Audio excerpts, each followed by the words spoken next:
Viewers একাত্ম ফাউন্ডেশনের পক্ষ থেকে আপনাদের সবাইকে স্বাগতম। তো আজকে আমি একটি প্লে স্টোরে সিক্রেট অ্যাপস নিয়ে আপনাদের সামনে হাজির হয়েছি। তো অ্যাপসটি হচ্ছে ক্যালকুলেটর লক। তো অ্যাপসটি আপনারা প্লে স্টোর থেকে ডাউনলোড করে নেবেন। এখন আপনি বলবেন যে কেন এই ক্যালকুলেটর লকটা ইউজ করব, কারণ এই অ্যাপসটি আপনি ডাউনলোড করার পরে আপনি ক্যালকুলেটর হিসাবে ব্যবহার করতে পারবেন, আবার ফাইল হাইডার হিসাবেও ব্যবহার করতে পারবেন। আমাদের মোবাইলে অনেকেরই পার্সোনাল পিকচার বা ভিডিও থাকতেই পারে, এছাড়াও ফাইল এগুলো থাকে, কম বেশি সকলের মোবাইলেই এগুলো থাকে। তো এগুলো যদি কেউ দেখে এতে আমাদের অনেক সমস্যা হতে পারে। এই জন্য অনেকে আমরা ফাইল হাইডার বা ফাইল লকার অনেক ধরনের অ্যাপস ইউজ করি, কিন্তু এই অ্যাপসটি প্লে স্টোরের সবচেয়ে সিক্রেট অ্যাপস, কারণ এটার রেটিং পয়েন্টও অনেক খুব ভালো। তো এটা আপনারা প্লে স্টোরে গিয়ে সার্চ দিবেন ক্যালকুলেটর লক, CAL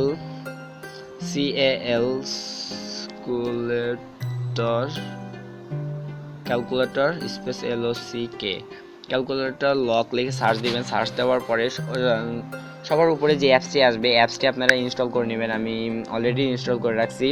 তো আপনারা ইনস্টল দিয়ে ওপেন করবেন। তো আমি ওপেন করলাম। ওপেন করার পরে দেখুন এখানে আপনাকে একটি পাসওয়ার্ড দিতে বলবে। এখানে পাসওয়ার্ডটা আমি 1 2 3 4 5, তো এখানে রিপিট পাসওয়ার্ডটা 1 2 3 4 5 ক্লিক করার পরে ক্রেডিটে ক্লিক করার পরে এখানে দেখুন আপনাকে একটা কোশ্চেন করবে। কোশ্চেন অনুযায়ী এটার মাধ্যমে আপনি রিকভারি করতে পারবেন। আবার যদি আপনি পাসওয়ার্ডটা ভুলে যান, এটা রিকভারির একটা অপশন আছে। এই অপশনের মাধ্যমে আপনি আপনার ফাইলে যেই ফটো বা ভিডিও হাইড করছেন যেটা রিকভারি করে আবার ব্যাক আনতে পারবেন। তো এখানে আপনাকে একটি প্রশ্ন করা হবে। তো প্রশ্নটি করা হয়েছে ফেভারিট টিচার নেমের জায়গায় যে কোনো একটা নাম, বা আপনার যদি কোনো ফেভারিট টিচার নেম অথবা যে কোনো কিছু এখানে ইউজ করতে পারবেন, বলতে পারেন। এটা আপনার আরেকটি পাসওয়ার্ড হিসেবে কাজ করবে। তো এখানে আমি সাগর লিখলাম,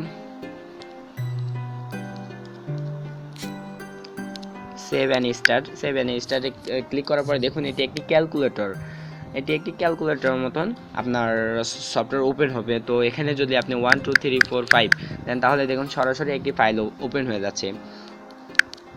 ফাইলটি ওপেন হওয়ার পরে আপনি যে ফাইলটি বা যে ভিডিও পিকচার আপনি হাইড করে রাখতে চান, তো যদি পিকচার হাইড করে রাখতে চান তো পিকচারে ক্লিক করবেন। তারপরে দেখুন press plus button to add file, তো এখানে ক্লিক করবেন।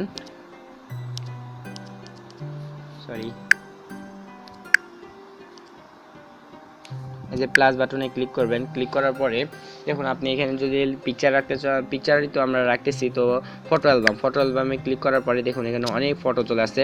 তো আমি যদি এটা হাইড করে রাখতে চাই, তো এখান থেকে আমি হাইড করে রাখতে পারবো। অ্যাড, তো এই দেখুন উপরে এই লক বাটন আছে। লক বাটনে ক্লিক করার যে পিকচারটা হাইড করবেন এটা সিলেক্ট করে নিয়ে এই লক বাটনে ক্লিক দিবেন। ক্লিক দেওয়ার পরে দেখুন এটা হাইড হয়ে গেছে। ফাইল অ্যাড হওয়ার পরে দেখুন এটা আপনার হাইড হয়ে গেছে। এটা আপনি গ্যালারিতেও পাবেন না বা ফাইল ম্যানেজারও পাবেন না, যতই হাইড শো ফাইল ইউজ করা হোক ওটা এটা পাবে না।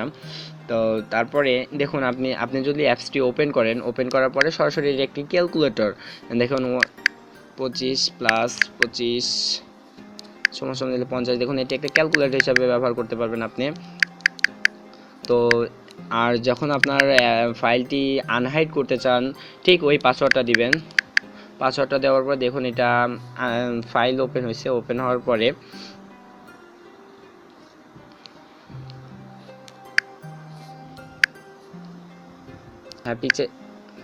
পিকচারটি যদি আপনি আনহাইড করতে চান, তো সরাসরি পাসওয়ার্ড দেওয়ার পরে এখানে পিকচার বাটনে আসার পরে দেখুন এখানে যে পিকচারটি আমরা হাইড করছি, তো এই পিকচারটি এখানে আছে। তো পিকচারটি এখান থেকেও দেখতে পারবেন। আবার যদি আপনি মনে করেন যে না আমি ফাইলে ব্যাক নিতে চাই, তাহলে এখানে ব্যাক বাটনে ক্লিক করে এখানে লং প্রেস করুন। লং প্রেস করার পর দেখুন এখানে ডাউনলোডের মতন একটি চিহ্ন আছে। তো এখানে ক্লিক করার পরে দেখুন এই যে ফাইল যেখানে ছিল এই পিকচারটি ঠিক ওই জায়গাতে আবার ব্যাক চলে যাবে। এভাবে আপনি ভিডিও রাখতে পারবেন, আবার আপনি অ্যাপসও লক করে রাখতে পারবেন এটার মাধ্যমে। তো ধন্যবাদ সবাইকে। আর আপনাদের কাছে আমার একটা রিকোয়েস্ট যে অবশ্যই আমাদের চ্যানেলটি সাবস্ক্রাইব করবেন।